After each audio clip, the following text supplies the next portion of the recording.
Hi, I'm Antonio Mora. To quote the famous speech from the movie Network, I'm mad as hell and I'm not going to take this anymore. What am I mad at?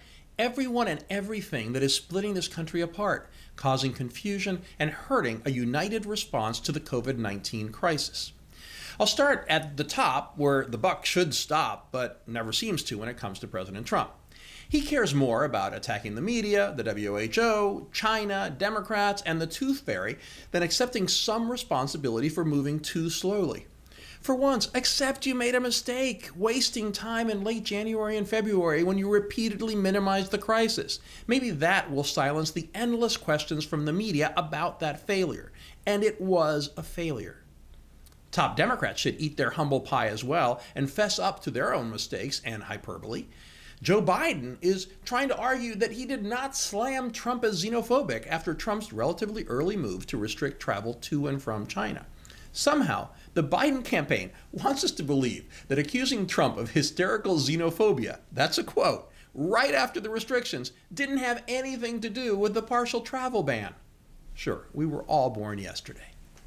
Capitol Hill Democrats made me wish they'd bring back late Senator William Proxmire's Golden Fleece Awards to highlight their attempts to add all sorts of pork to a stimulus bill, delaying its passage.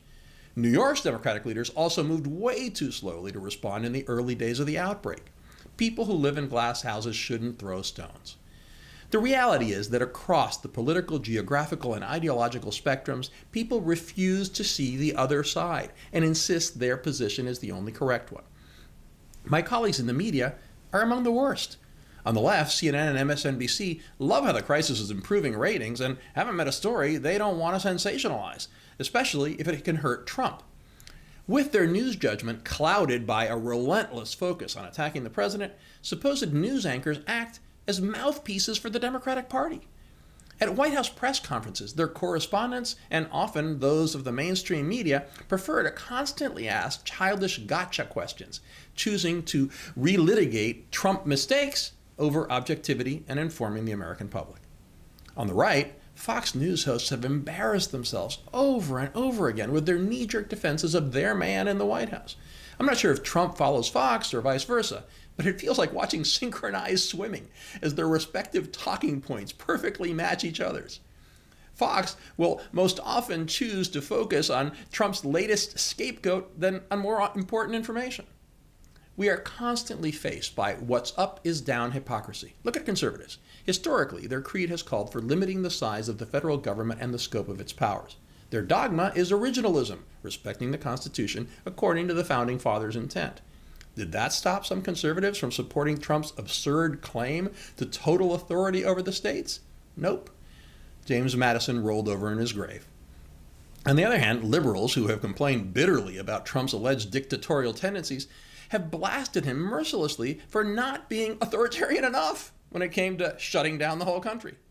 On the flip side, liberals have spent decades expanding the bureaucracy in D.C., but when Trump claimed that total authority, they suddenly became champions of states' rights.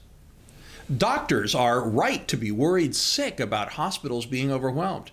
Epidemiologists and public health officials need to be concerned about worst-case scenarios, and it's understandable that they have wanted to shut down any possible spread of this deadly virus. But, especially in the early going, too many of them trumpeted the worst-case scenarios without emphasizing that the projections of millions of deaths presumed no social distancing measures. Wall Street should want the economy to start its recovery soon, just as Main Street business owners should want their enterprises to survive, succeed, and pay their workers. But too many of them minimized COVID-19's toll as they pushed for relaxing the shutdown.